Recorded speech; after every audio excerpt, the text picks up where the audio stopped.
വർഷം ജോലിയൊക്കെ ഉണ്ടായിരുന്നു. പക്ഷെ ജോലി ഇങ്ങനെ ചെയ്യുക, കടം കൂടുക, പണിയെടുക്കുക, കടം കൂടുക എന്നല്ലാതെ ഒരു സേവിങ്സ് ആയിട്ട് അങ്ങനെ പോകുന്നില്ല. ഞാൻ ഏറ്റവും കൂടുതൽ വിചാരിച്ചത് പഠിച്ച് വലിയ ജോലി നേടിയ സേവിങ്സ് ഇങ്ങനെ കൂട്ടി വെക്കുക, നമ്മുടെ ആഗ്രഹത്തിനനുസരിച്ച് പോകാമെന്ന് വിചാരിച്ചത്.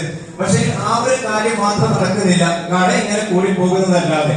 അപ്പം ആ ഒരു ചിന്തയും വെച്ച് അപ്പൊ ഇങ്ങനെ ടെൻഷൻ അടിക്കുക, വലിയൊരു എന്തെങ്കിലും ഒരു മേഖല വേണമല്ലോ, വേറെ എന്തെങ്കിലും മേഖല വേണമല്ലോ, അല്ലെ വലിയൊരു വരുമാനം നേടണമല്ലോ എന്ന് നിൽക്കുമ്പോഴാണ് ഈ ഒരു ബിസിനസിന്റെ പ്ലാന് കേൾക്കുന്നതും ഈ ഒരു ബിസിനസ് ഏറ്റെടുത്ത് ചെയ്യുന്നതും. അപ്പം ഇതിന്റെ ഏറ്റവും വലിയ ബ്യൂട്ടി എന്ന് പറയുന്നത് നമ്മൾക്ക് പാസീവ് ഇൻകം തന്നെയാണ്. അതായത് എനിക്ക് ഒന്ന് ജസ്റ്റ് വീട് കൈകൊട്ടി നിൽക്കുന്ന ടൈം പോലും, വീട്ടിൽ റെസ്റ്റ് നിൽക്കുന്ന ടൈം പോലും ആഴ്ച വരുമാനം ഏകദേശം 77,000 രൂപ വരെ എനിക്ക് നേടാൻ പറ്റിയിട്ടുണ്ട്. പിന്നെ അത് മാത്രമല്ല, നിങ്ങൾക്ക് മനസ്സിലാവും ഈ ഒരു ബിസിനസ്സിൽ നമുക്ക് സംസാരിക്കാൻ പറ്റുന്നില്ലെങ്കിൽ അല്ലെ, അത് എവിടെ ഒരു സർജറി കഴിഞ്ഞിട്ട് വാ തുറക്കാൻ പറ്റാത്ത പ്രശ്നം ഉണ്ടായിട്ടുണ്ട്. ആ ടൈം പോലും ഒരാഴ്ചയിൽ ഏകദേശം 71,000 മേലെ ആ ആഴ്ചയിൽ വരുമാനം വാങ്ങാൻ പറ്റിയിട്ടുണ്ട്. അപ്പം ഇതിന്റെ ബ്യൂട്ടി എന്ന് പറയുന്നത് ഇത് തന്നെയാണ്. നമുക്ക് കുറച്ച് കഴിഞ്ഞ് വർക്ക് ചെയ്യാൻ പറ്റിയിട്ട് പോലും വരുമാനം നല്ല രീതിക്ക് വരും. അപ്പം അതേപോലെ നിങ്ങൾക്ക് ആഗ്രഹത്തിനൊത്ത വരുമാനം അല്ലെങ്കിൽ നേടാൻ പറ്റും.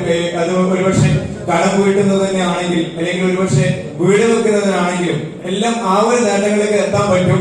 അതുകൊണ്ട് തന്നെയാണ് ഈ ഒരു ബിസിനസ് അത്രയും ഏറ്റെടുത്ത് ചെയ്യുന്നതും. അപ്പൊ നിങ്ങൾക്ക് വലിയ നേട്ടങ്ങൾ ഉണ്ടാക്കട്ടെ എന്ന് മാത്രം പറഞ്ഞുകൊണ്ട് എന്റെ വാക്കുകൾ ചുരുക്കാണ്. വിഷു